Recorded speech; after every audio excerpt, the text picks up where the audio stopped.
Good morning, good evening, good afternoon, world, and we're finally back home, back in the rightfulness or the righteousness place, whatever you want to word it. We're back. It's been 2 long weeks because Yes, someone it just has. had to take a vacation. Sorry, honey It's or anniversaries and stuff like that. I don't think the people of Australia will ever forgive you, Starkey. I'm sorry, mates. How are we going to maintain the #1 podcast from Mississippi in Australia? We'll let it slide this time. We'll buy them a nice blooming onion when they come to America. I'll take them back. But we're back here. We're finally back for episode 33. I had to look it up beforehand of Ball Don't Fly. As your host, Jared, with my lovely host, Starkey, who's looking very What's up, tan. If you're not watching the YouTube one, which I really hope y'all do because I need to make a little extra cash, Starkey's looking a little tan. I hope so. That was the goal. Did you wear sunscreen? Yes, but clearly not enough. The thing is, did you wear like the 80 SPF? Yeah. Or the 50? After like 30, it's all the same. It's just more expensive. Yeah. That's what I've heard. It just makes me feel better. Hey, whatever makes you feel better. I was a lifeguard for like 10 years, so I kind of learned after like day 2, after never going out in the sun, like, okay, 80 SPF does jack crap. Yeah. Folks, we have a lot to talk about tonight. Or in the morning, depending on when you're listening, but we're recording at night. We got 2 weeks of football to go on, NFL, college, and then we got some shocking basketball news. Let's jump into it, Starkey. Former Memphis great? Question mark. I know people are probably already thinking we're talking about Alex Lomax, but we're not. For once, we're not. He's still on the team, gosh dang it. But we're talking about Amani Bates. Yeah. Amani Bates was arrested Sunday night with not 1, but 2 counts of gun charges. Felony gun charges. Gun possession. I don't know what happens here. You know what his response was? It's not my car. Oh, see, I missed that. I read articles, but I didn't hear what he told the police. He told the police that it's not my car. Well, that looks even more suspicious.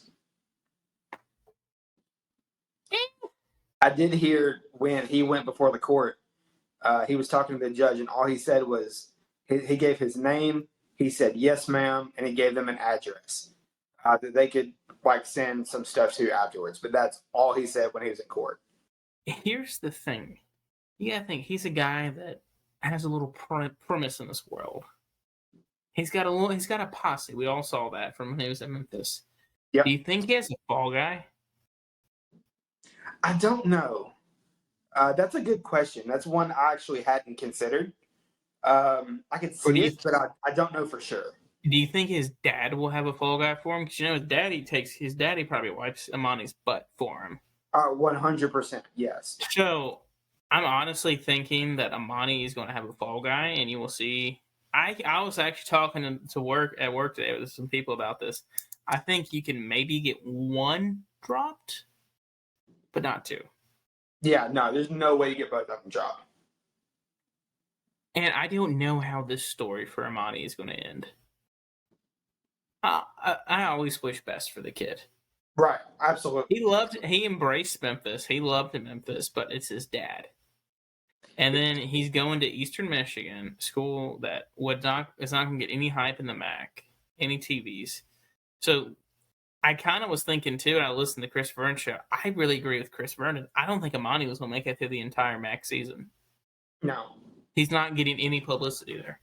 Because look at Baldwin from Milwaukee. What's his? Baldwin, no. I can't think of his first name, but I know you're talking about. Patrick Baldwin, yes, Patrick Baldwin. Yeah. Look at him. 5-star, top 5 player in the recruiting class. Went to Milwaukee, nothing. Granted, he got hurt 13 games in the year, but they had no TV publicity. Right, nobody knew. That tanked him a little too. and the fact he was hurt half the year. But I don't know. I hope the best for the kid, but I don't know. You wish the best for him. Oh, absolutely. I don't think he'll be playing in college this year. No. And this is an NBA right now with the whole Miles Bridges thing going on. Could hurt him in the future, but look at Montrezl Harrell, who got arrested with 3 pounds of drugs on him. He just got a contract. So there's hope. Yeah. Free Miles Bridges. I don't agree with hitting women, but free Miles. Let's get Miles to Memphis. So. No. I didn't prepare you for this, and I hope you're not mad. But listen to this, what I found, and then we'll move on to our next segment. Okay, go for it. 2 years ago, Dennis Schroeder declined an $84 million contract to play with the Los Angeles Lakers because in his mind, he wanted a $120 million contract. Okay. 2 years later, Dennis Schroeder is returning to the Lakers on a $2.6 million contract. Yeah. I'm no mathematician, but that's an $82 million difference. Yeah. And here's the thing. I'm all for guys betting on themselves. And you do and you. Get that money. Most cases it works out. Here it did not. Yeah. If you want to bet if you bet on yourself, make sure you're good enough to stay at the table. You know, he hasn't been good since really Atlanta. Right. And then OKC. When he was in those, like, coming off the bench, he wasn't asked to do much. Right. I thought this kid was going to be good. But it is what it is. And we're going to move on to our next event. Starkey, let's get into college. Let's do it. Week 3 was amazing. Yep. Lots of big games. Not as big as the previous week, but still a massive week. Let's start off. Appalachian State hosted game day.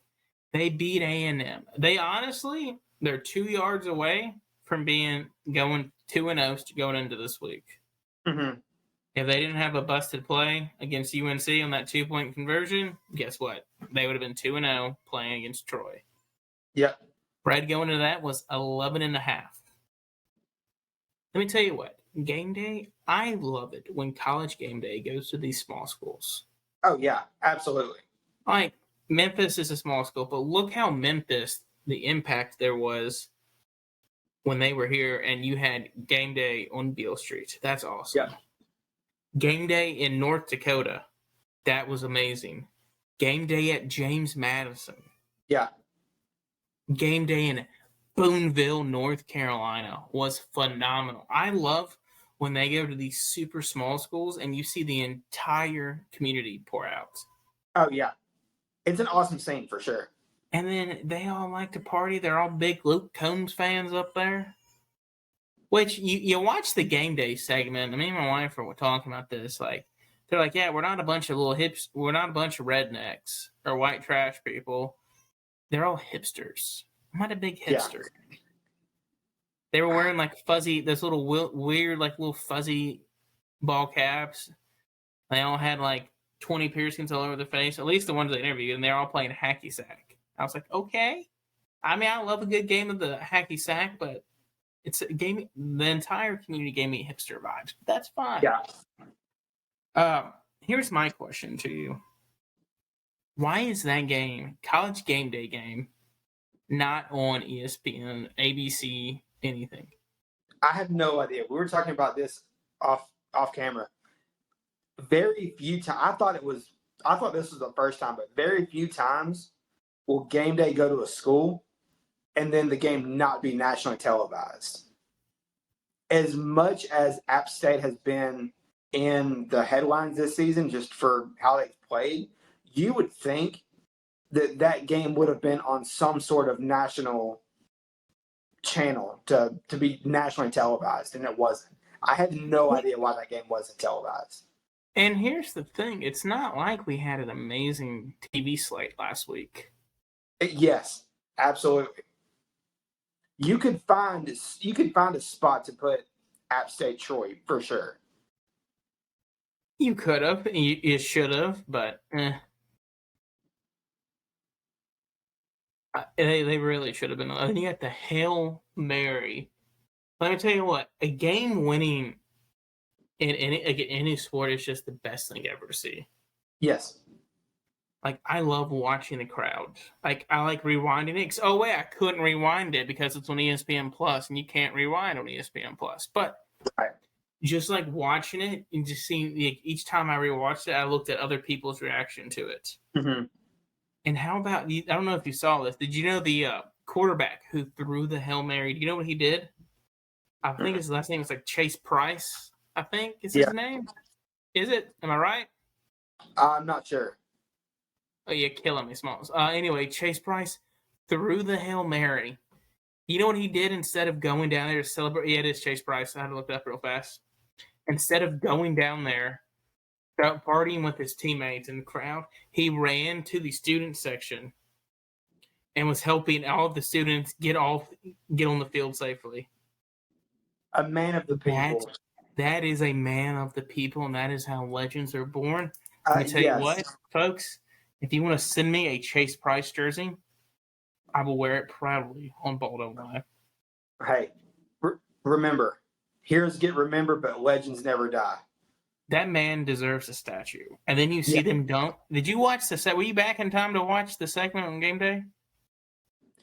We were with my sister, but we got up early to start our 8-hour drive home. So on it, what they do is after every win, App State people, they go to the duck pond and they jump in. Dude, they were all Marty Smith jumped in it. They all were jumping in it, and they were just partying. I love that. Marty Smith did it for his segment, and he did it in a suit. He belly flopped. It was pretty cool. But you show him after the game, you see people just running to the duck pond and jumping in it. That is the best thing ever. App State, I am a fan. Let's get you in the ACC. Or the American AAC. I'm sorry, AAC. The next game I want to talk about is Georgia. Georgia scares me. Yes. We thought Georgia was going to be down this year. I don't think there's anybody in their right mind that thought Georgia was going to be this good this fast. No, long live the mailman. Dude, the mailman is putting. I'm all for Stetson Bennett getting Heisman. Hey, I wouldn't be mad about it. You got Stetson Bennett has completed 74% of his passes. Here's the thing, folks. He's averaging 11 yards of completion. Yeah. They're moving the ball with ease. 5 touchdowns to 0 interceptions. They're moving the ball well. And here's the thing, folks. He's got one, and we all thought his skill positions last year was amazing. Was Zamir White, Cook, Kenny Pickett, and they had other people too. This year's not better. Their leading receiver is Brock Bowers. A tight end, is it not? Yes. He's averaging 21 yards a reception. That's insane. Granted, he has 10 receptions, but he's averaging 21 yards a reception. And Brock then you got Bowers is what I thought it was supposed to be. Kenny McIntosh is killing it. But here's the best thing, though. They have a secret weapon at tight end who's, when healthy, is a stud. He's a man amongst boys. Number 0, Darnell Washington. 6'7", 270. Runs a 4.52 40. Ooh. And is not afraid to put his hand in the dirt. Yeah. And Brock Bowers is 6'4", 230. Listen, and both of them are fast. You have nothing but mismatch nightmares. Their defense is scary good. Thank God we don't play them this year. I'm starting not to regret not picking them to win the SEC in a pool. I took that. Really regretting it. Sorry. And here's the thing: they're gonna take their anger out on everybody. Let's jump into South Carolina. Now, I think Frank Beamer is going to be a great coach. He's going to be a great coach. Or Shane Beamer. I'm sorry, Shane Beamer. Yeah, same thing. Frank's his dad, sorry. Shane's going to be a great coach. That South Carolina team, they got a lot hype. They got a lot of hype because of one guy. Yep. And I have not been impressed with Spencer Rattler. You didn't get No. a chance. Were you able to watch it last week against Arkansas? No, but I heard about it. So he looked. He's afraid to get hit. That's really what it is. The guy has all of the tools. And here's the thing: he's a former starting shooting guard on a state championship team in the highest level of Arizona basketball and football. You remember Nico Mannion? He was the redheaded Italian guy that played at Arizona and was on the Warriors for a year. They were on the same high school team together in basketball. Oh wow, I didn't know that. And Nico said this guy could have gone anywhere to play basketball if he wanted to, if he would have devoted his time to basketball. This guy is super athletic. With that being said, he's super athletic. He's agile. He's got moves. He can elude. He doesn't want to. He's afraid. Yeah. He's afraid to extend plays. But when he can get that offensive line, it's just small. They can't hold their blocks. They can't create a running game. But when they can buy a little enough time for those receivers to get open, Rattler can throw it on a dime. Oh, yeah, for sure. The thing with Rattler, and I remember reading this early in the season, is he only planned to be there 1 year. And he was going to the NFL. Spencer, you're going to need to there. Either you're going to be there 1 more year or you're going to go somewhere else for another year because you were not NFL ready. No. NFL will not take guys too scared to stand in the pocket. How about let's jump to the next one? Just get a little home thing going real fast. Actually, real quick before we move on, have you read the controversy surrounding Shane Beamer? No.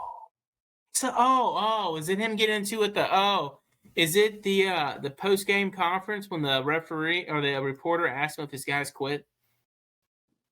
No, it was coming out of a commercial break.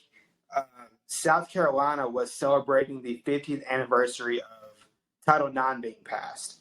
Mm-hmm. And they had all 127 of their female athletes of the school out on the field. And they were like recognizing them and everything like that.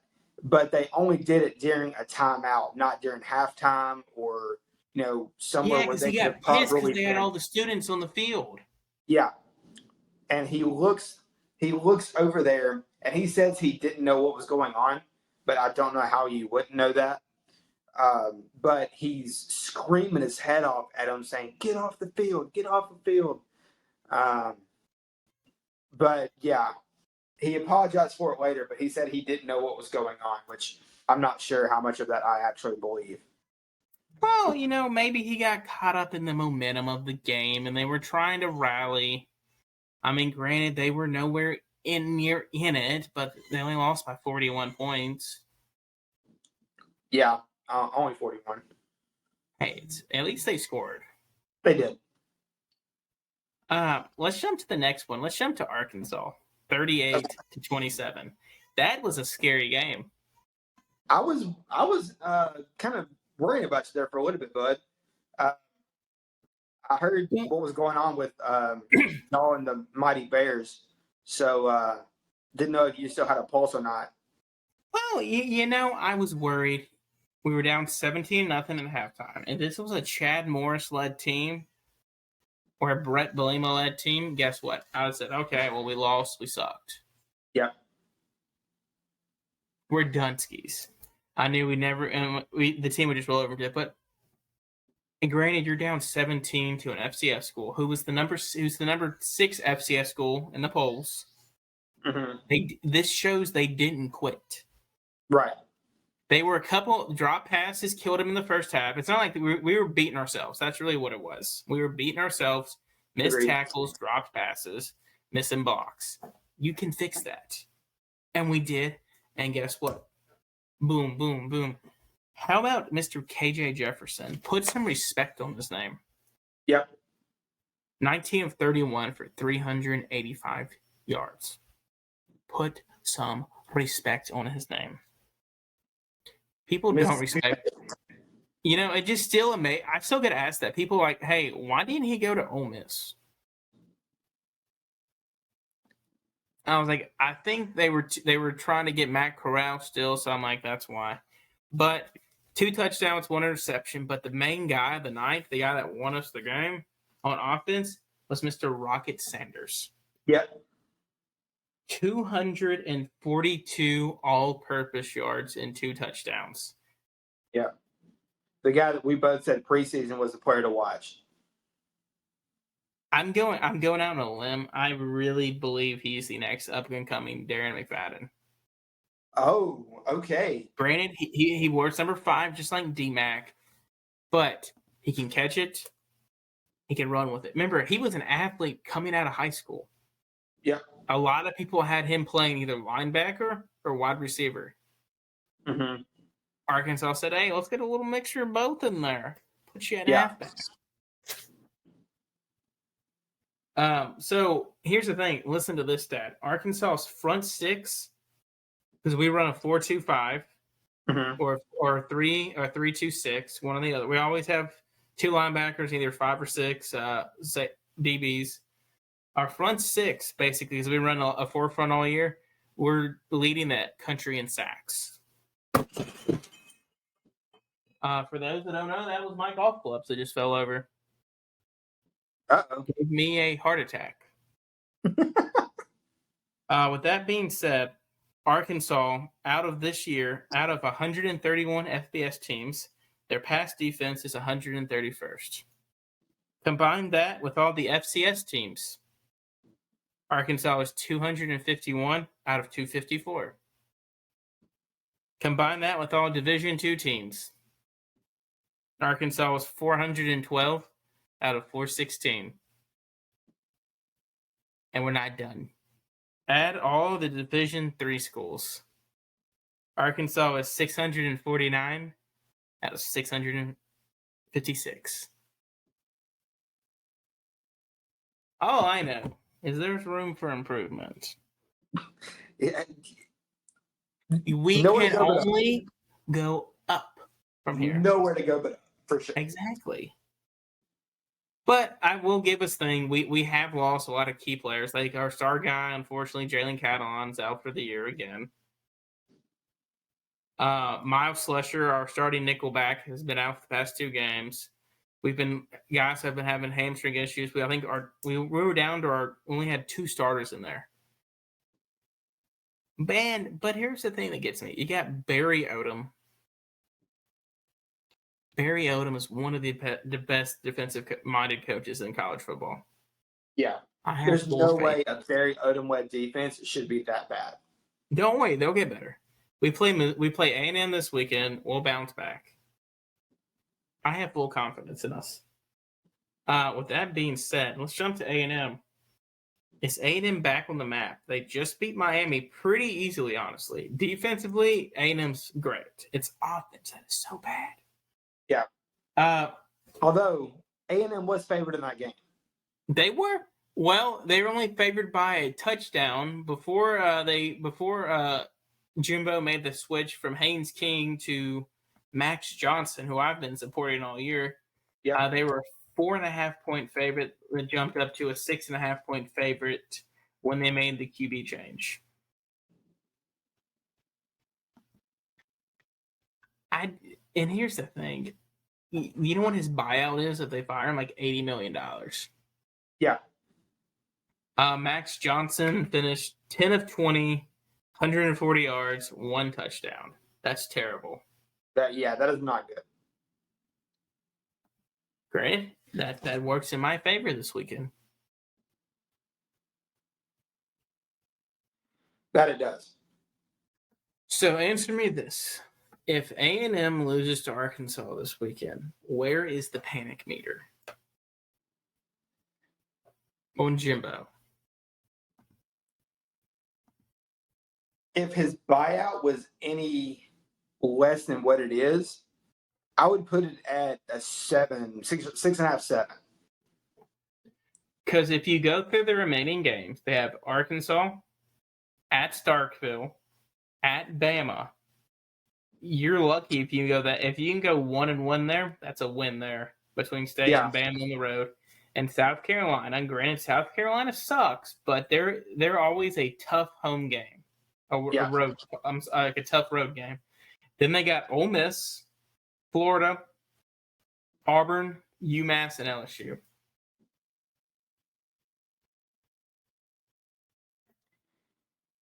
Jimbo has his work cut out for him. If I'm paying the guy to be the highest paid coach in college football, and you're bringing in 5 stars left and right, I shouldn't be worried about maybe winning 8 games, right, or 9 games. I'm expecting to win 11, 10. Yeah, you're expecting to be competing for Atlanta. You're expecting to be 10 wins minimum. So I don't know. So jumping into another team that should have high expectations, Florida. They did not look good against a bad UCF team. They looked terrible. Yeah. We were talking before we started recording. I believe it was 2 episodes ago, maybe 3. I said, not sure quite sold on Florida yet. Give it time. I've had time. I'm off on Florida.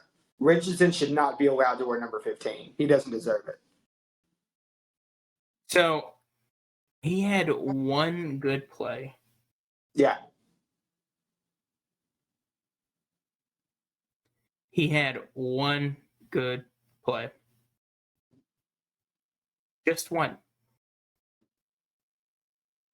Just one good play. That's sad.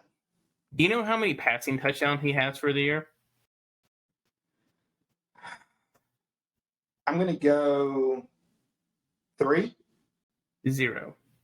Oh, it's worse than I thought. And I thought I was. So remember that spin move where the jump throw, the jump spin thing against Utah? Yeah, that was a 2-point conversion. Oh, okay. See, I didn't realize that was a 2-point conversion. I thought that was a touchdown. That was a 2-pointer, baby. Oh, nice. So his stat line for the year is, it's terrible.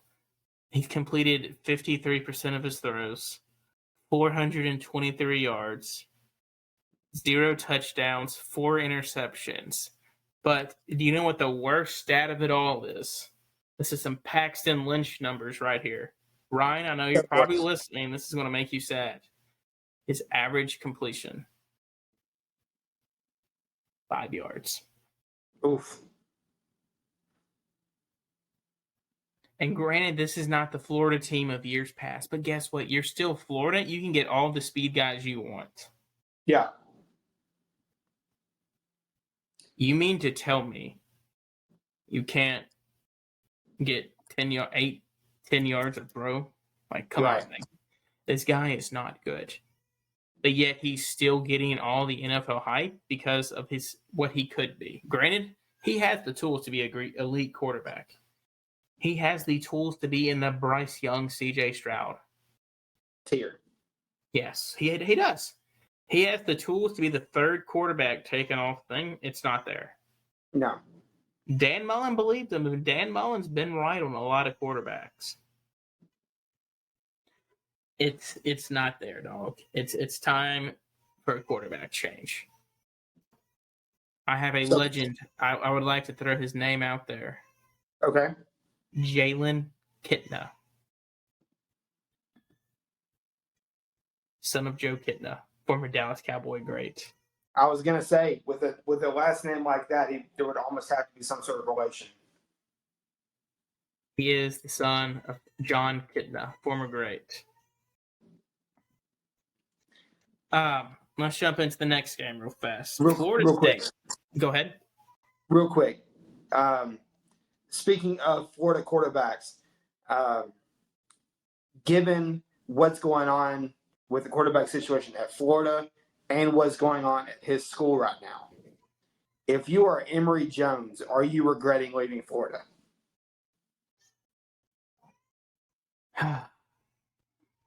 If I'm him, I'm regretting where I went. Okay, that's fair. That's definitely fair. I mean, Eastern Michigan just beat you. Yeah, 100%. And the coach that sold you on it got fired before he even made it off the field. Which I didn't know until today when I watched I didn't either. Video. You know, at least when we fired Brett Bielema, we let him get off the field in the tunnel and said, "Hey, Brett, it's done."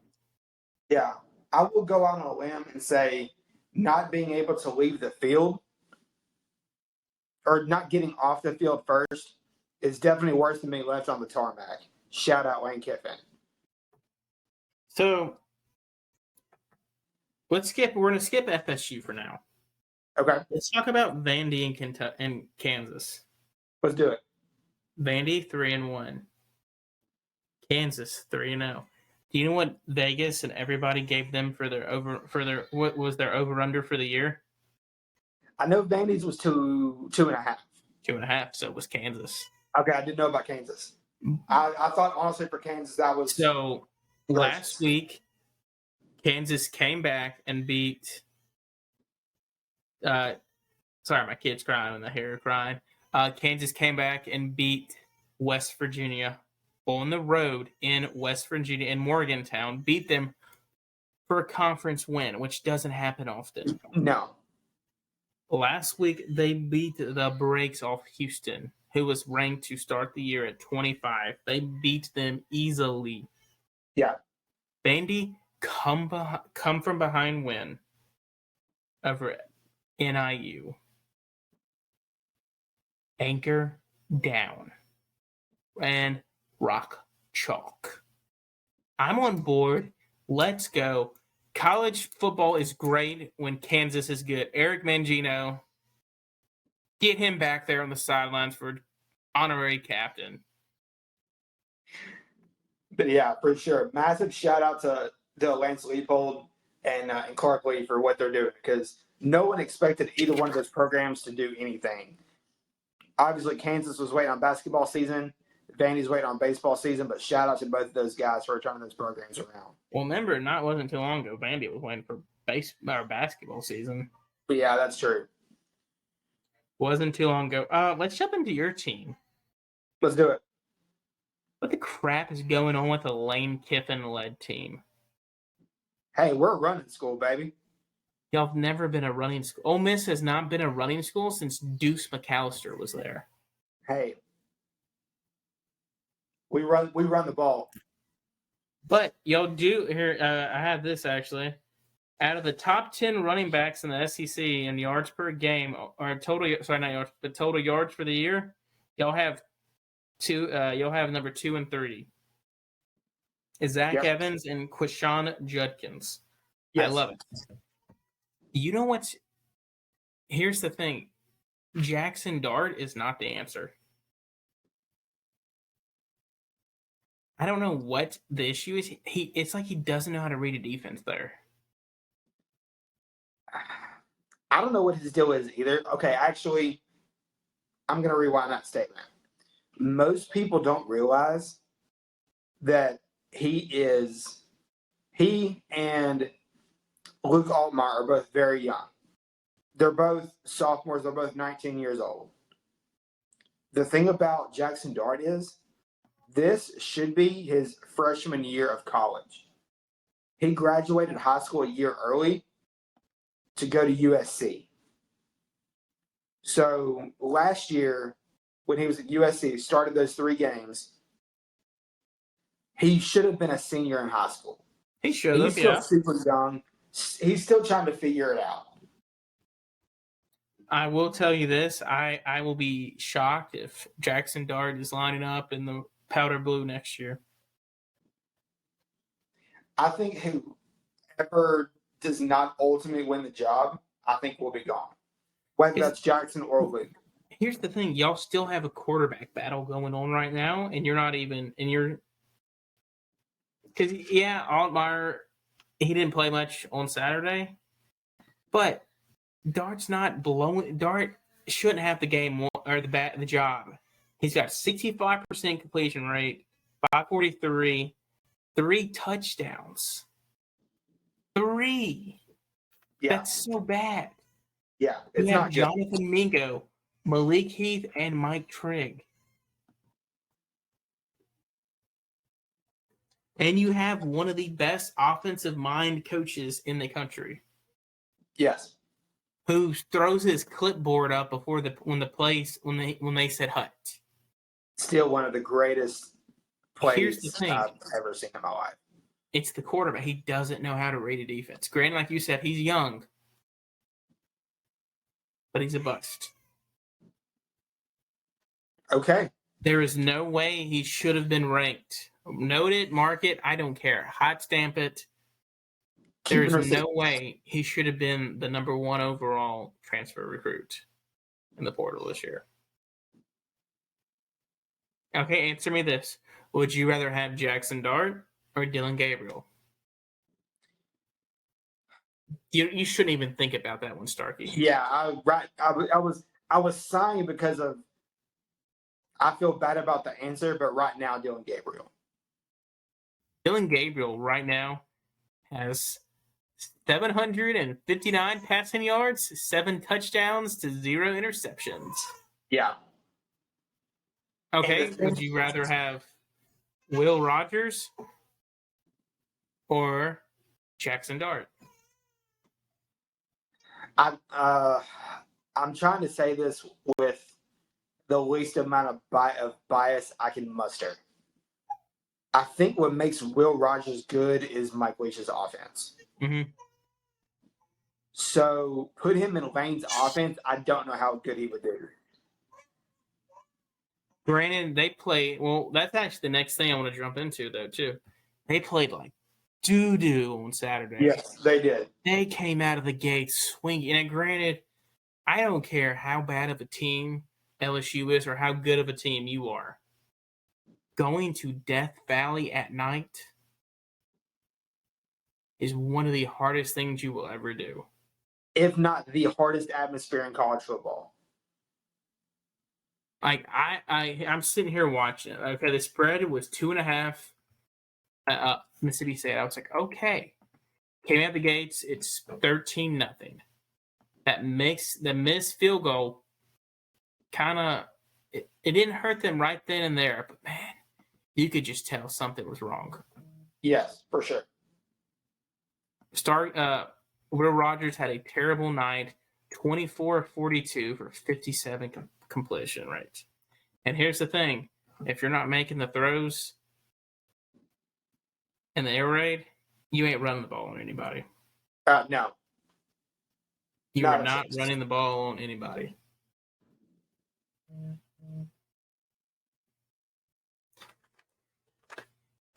So I think State's going to rebound. They will rebound. They will. They're too good of a team. I mean, here's the thing: the air raid, it's somewhat easy to defend, but here's the thing: State hurt themselves that game. It was all State. It was not LSU was a good team. You had key fumbles that really honestly changed momentum. Jaden McDaniels he's not a good QB. I don't care what people are saying. He is a terrible QB. If it wasn't for those fumbles, State would have walked into Death Valley and won, and State would be 3-0. Yeah. I still think State will be a sleeper team in the West to watch out for. I'm afraid to play them. And we have to play them in Starkville this year. It's in Starkville. Okay, wow. That's why I'm afraid to play them. Little revenge game for the 10 missed field goals last year. And per Eric Busby, the Traylon Burks punch that supposedly happened that the referees didn't see. Let's jump into NFL. But before we do that, let's get a word from our sponsor. Let's do it. So, after last week's podcast, I got in trouble. It was only a matter of time. Apparently, I am going too high on the discounts. I'm not going to say I told you so, but I'm also, Mitch got mad at me. As well, he probably should have. You're losing the guy money. Well, or we're making money. Hear me out. I saw something today on Facebook. Did you know that Pepsi and Coke, the reason why they're biggest competitors is during the World War II, Pepsi was not doing well, right? Hear me out. This is my Yep. mindset. Okay. Pepsi's down. So the owner of Pepsi tried selling it to Coke. Coke said no twice. And then on the third time, and then Coke ended up trying to sue Pepsi for stealing the recipe. So Pepsi said, "Hey, we'll give you here just take it. Here, I'll sell it to you at a major discount." Coke said no. So do you know what the owner of Pepsi did? What? He halved his prices of Pepsi to make more money because the more people buy. So my mindset with Mitch was the bigger the discount, the more people going to use him. But folks, but for real though, please use Mitchell James of Porch to Patio Home Inspections for all your home inspecting needs. I'm at liberty to only give a 15% discount, so if you please find him on Facebook, message him, give him a phone call, email him. Please use code BDL or BaldonY15 and only 15%. Because if you use 34 like I did last week or 32, I will get in trouble. We could very well lose the sponsor, so we don't want to do that. I don't think we have to worry about a sponsorship. It's going to be a slap on the wrist. So, please, folks, use him. We've been saying him for 32 episodes now. We love him. We love Mitch. Use him, We folks. love it He does a great job on all home inspections. for sure. Well, let's jump into week 2. I want to say week 1. Oh my gosh, the chaos, the witching hour on NFL Red Zone. Let's start off with, I would say, the biggest game, the biggest upset, the Jets over the Browns. Yeah. It's not the biggest, but it was definitely the most entertaining. There's 2 games you make the argument for, but that's just the most entertaining, not the biggest upset. They were down by, what was it, like 11, 12 with a minute and a half left? I believe it was 12 or 14. Yeah, it was somewhere around there. They gave them a 2% chance to win with a minute and a half left. And folks, let me tell you what, Joe Flacco, Super Bowl MVP Joe Flacco, came back and did it all over again. The thing is, Baltimore. No, I'm sorry. Cleveland? Cleveland, yes.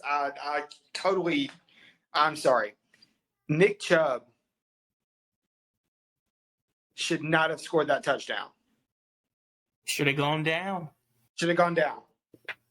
I'm sorry, ladies and gentlemen. I super just blanked out for some reason. Well, that's the same thing with Todd. Remember the Todd Gurley fall? Yeah. Yeah. Except Nick Chubb didn't try to fall. Todd Gurley did. That's what made it worse. But that was a major upset. Hear me out. Kind of a homer, but would you say Dallas beating Cincinnati was the biggest upset? Or would you say the Colts getting blown out by the Jags were? I would, in order of rankings, I would go Jags, Cowboys, then Jets. So let's look. Do you want to do the Jags, or do you want to do the Jags, or do you want to do the Cowboys? Let's go Jags first. They got to get a quarterback. They have to get a quarterback. Now, I get it. Before the game, it killed me in fantasy this weekend. Michael Pittman went down, or was that? We didn't go down, but they ended up not suiting him up with a quad injury. I get that. Here's the thing, though. You have the best running back in the NFL, and you only run the ball 9 times. Right. Not granted. Time out. Can you pause it real quick? No, but you only run the ball with the best running back in the NFL 9 times. I don't care how many points you're down by. Get your man the ball. Right, 100%. Like, I get it, you're down by 17 and a half times. But guess what? Don't stop what you're good at. The previous week against the Texans, they were down by 2 touchdowns in the fourth quarter. You know what they did? They ran the ball. Yeah. Granted, I think a lot of it has to do. You're missing your backbone of your defense. You're missing Shaq Leonard. I hate that. Just go by Darius, please. Go back to Darius. You're missing your best player on defense. You're missing key offensive weapons. You had Michael Pittman out, and you had Alec Pierce out as well. You're technically your 1 and 2 combo there. But man, I'm telling you, this year the Colts, you have to go quarterback early. Quit putting off the inevitable. Yep. Get someone young. Honestly, give old get Sam Ellinger a try. I don't know. I mean, I think it'd be a good idea. I mean, obviously, I don't think it'll happen because Matt Ryan.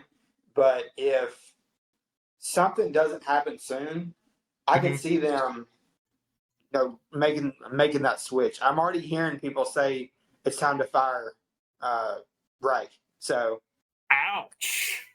Yes, I read that on Facebook today. I love it. Granted, he makes ballsy calls, and I love it. Some of his calls, they don't make sense. Right. One second. You've had Carson Wentz. You've had Phillip Rivers. Yep. You've had Jacoby Brissett.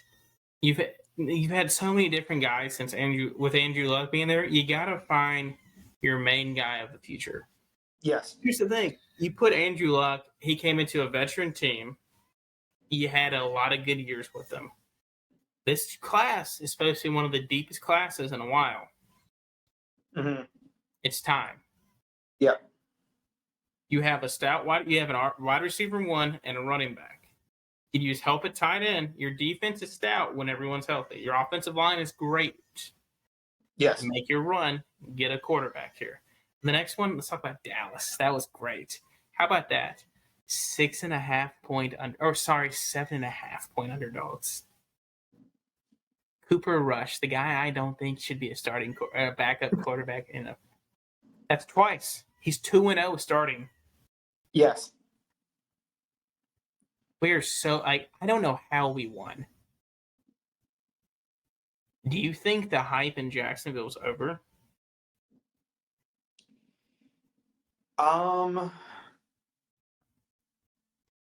Not yet. So hear me out. They're coming off a Super Bowl loss. You mean Cincinnati? Cincinnati. They made key acquisitions this offseason.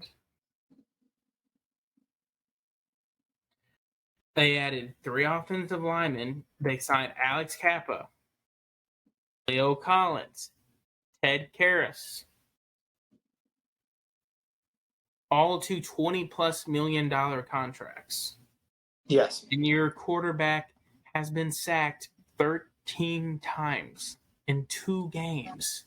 Yeah. Yeah, and I will say. Go ahead. I will say this. Yeah, I do. I definitely think the hype train has left the Cincinnati station for sure. We were talking off the air. Joe Burrow is on pace to be sacked 120 times this season. 113 is the NFL record. Was it David Carr? I believe it was David Carr, yes. Here's the thing. You can't fault David Carr because that was expansion team. Yeah, that's very true. You can fault this team. Yeah. Lyle Collins, I saw it today on Twitter. Freezing Cold Takes actually retweeted a quote of his. When Lyle Collins signed with Cincinnati, he looked at Joe Burrow and said, "Don't worry, your bodyguard is here now. Nobody is going to touch you." And if they don't, if something doesn't happen, Joe Shiesty is going to get hurt again. I guess you got to go offensive line again in the early draft. But let's just speak on how great freaking Micah Parsons is. Yes. Parsons is a stud. Best defensive player in the NFL. I'm sticking to it. I'm a Cowboys fan. I'm sticking to it, baby. Another game. I'll kind of run through a couple more games real fast. How about them keeping Jimmy G there? Jimmy Garoppolo might be the luckiest, not player in the NFL, might be the luckiest man in the United States. So I don't know if y'all saw this, but when Trey Lance went down, they showed Jimmy G warming up. He had a smile on his face. It's ridiculous. So listen to this. For each game that Jimmy G plays at least 25% of the snaps, he earns $250,000 in bonuses. Yep. Okay. If the 49ers win that game, it jumps up to $350,000 per game in incentive bonuses. Yep. So as the starting quarterback for the rest of the year now that Trey Lance is out with a broken ankle and had surgery today, he has a chance to earn up to $5.6 million in bonuses. Doubling his salary. GOAT. Do you think they did it on purpose? Like, do you think they were like, yeah, Jimmy, we're gonna get you in here? Nah, I don't think it was on purpose, because if they were going to do that, why make the change in the first place? Now I'm talking about the players. Oh, no, I don't think so. They're like, yeah, we're gonna make sure Trey gets on the run a little and then snap something. Nah, I don't think they gave their quarterback the Remember the Titans treatment. Would you? I have a bold statement I want to run by you. Okay, go for it. Deebo Samuel, not a good wide receiver. Deebo Samuel, above average running back. Yep. I can see if my thing with Deebo is he needs to pick a position and stay there. So he has, but last week they moved him to running back when Mitchell went down, and then last week on Sunday he got snaps at running back. Here's the thing: granted, he's going to get his touches at all over the field, but here's the thing: as a true wide receiver, he's not that good. Yeah, no. The only reason why he was the top 5 fantasy receiver last year is because he got touches at running back. Yeah. The next game I will run to is y'all. Y'all scared me. They scared me too. I really want to know what is going on with Cam Akers. See, that I cannot figure out. We have officially established a running back by committee with him and Darrell Henderson. I don't know what's going on with Cam. Do you think Cam never fully recovered from that Achilles? I can see that. Do you think he rushed back a little too soon for that Super Bowl? For the Super Bowl, 100%. Because with the quarterback, granted, Matthew Stafford is a great quarterback. With that elbow injury, it scares me. You still throwing the ball 40 plus times a game. Yeah, I know McVay said that he trusts Staff, which, I mean, he's never given him reason not to. But with an elbow injury like that, especially for a quarterback, I don't know how you can go from 1 week saying this is, super problematic, that this is a pitcher's injury for a quarterback, to just a few days later saying, oh, yeah, he's fine. I still think he's not fully healthy. I have a side note for you. Okay. Drake London has more receiving touchdowns than Kyle Pitts in 2 NFL games. I don't understand that. So I actually saw this the other day real fast. Some guy said this guy is the biggest draft bust in fantasy football this year. Kyle Pitts being ranked in the top 3 tight ends. I don't know what more he has to do to get targets in the red zone. He only had 3 total targets on Sunday. I want to go to 2 games real fast, and then we're going to end it with the Denver game. Okay. What are your thoughts of the Giants this year?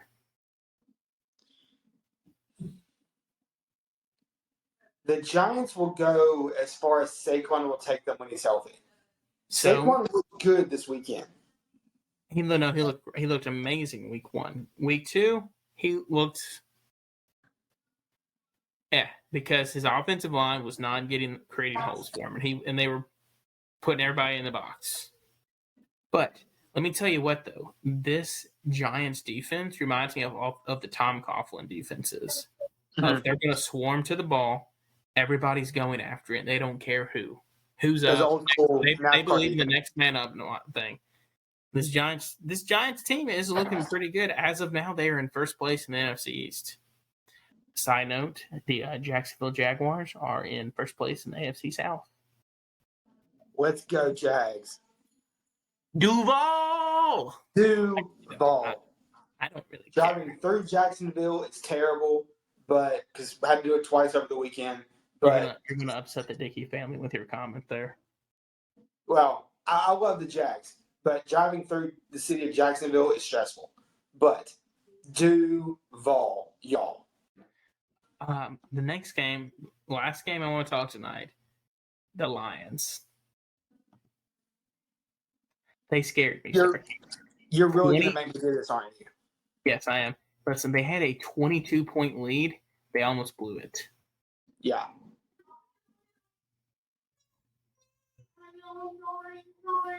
They almost blew it. But let me tell you what, Aiden Hutchinson is a freaking stud.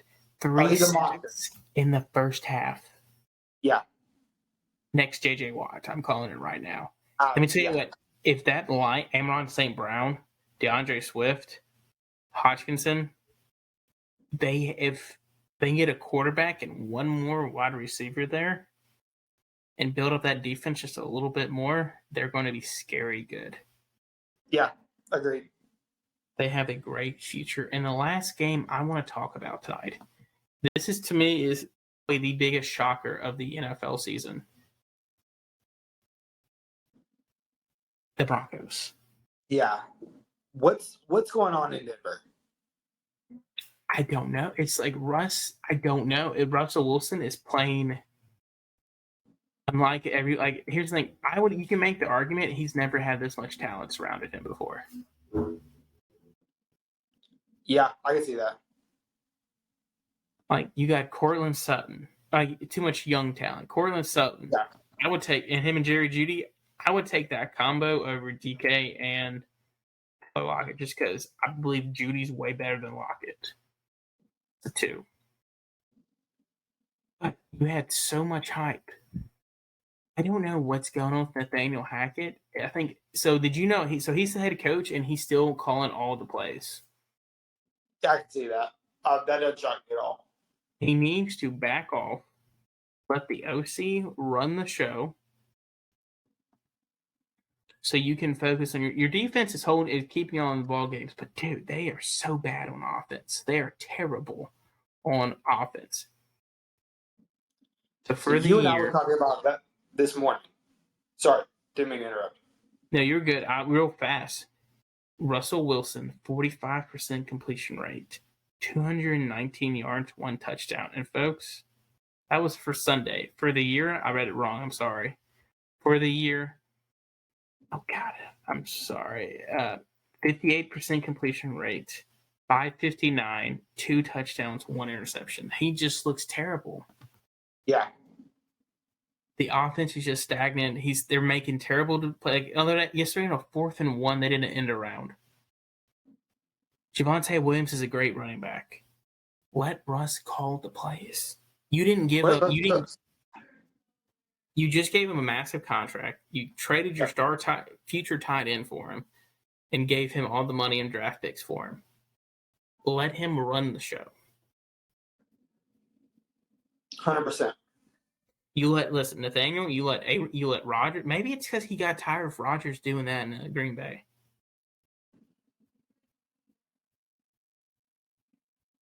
Just throwing it out there, maybe. Yeah, that's actually what I was going to say is, do you think that Hackett doesn't know how to use a quarterback like Russ because he's so used to using Rodgers? Yes, because I think Rodgers was spoiled. Granted, Russ is a great quarterback. I think Rodgers spoiled him a little. Yeah, 100%. I agree. But you need to let Russ do his thing, play his game, establish the run, set up the pass, let him do his deep ball throws and his mid-range throws. Don't do the short stuff. Russ likes to go deep. Yep. I have one more thing. What are your thoughts on the Chiefs being 2-0 and leading the AFC West? I'm not surprised. We keep doubting Mahomes, and he keeps proving us wrong and wrong again. Yeah. He doesn't need Tyreek. Yeah, I'm not shocked at all. I do think it's going to be a long season. I do think it'll come down to Kansas City and the Chargers. But whoever doesn't win the division will definitely be a wild card team. Yeah, I'm not shocked at all that they're 2-0. And before we end the show, I know you said you had tonight's trivia question. Yep. I'm ready for it. Hit me, Starkey. Yep. All right. So, given that you are a Dallas Cowboy fan, this one should be pretty easy to you. I did not know this until earlier today, and I thought it was fascinating. So, my question to you is, which former NFL quarterback and position coach, shares a name with a Marvel character? A prominent Marvel character.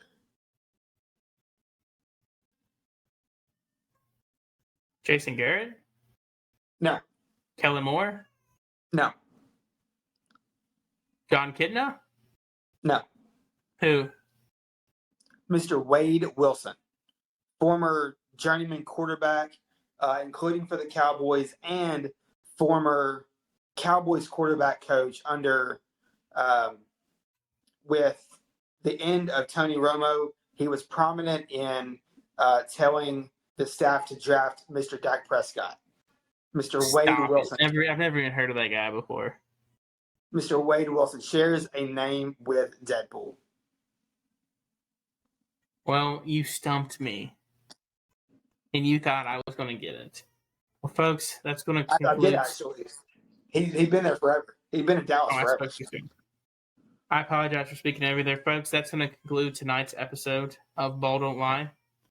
I'm about to go with my child a bath. Folks, y'all have a great night. Be safe out there. Bye, y'all.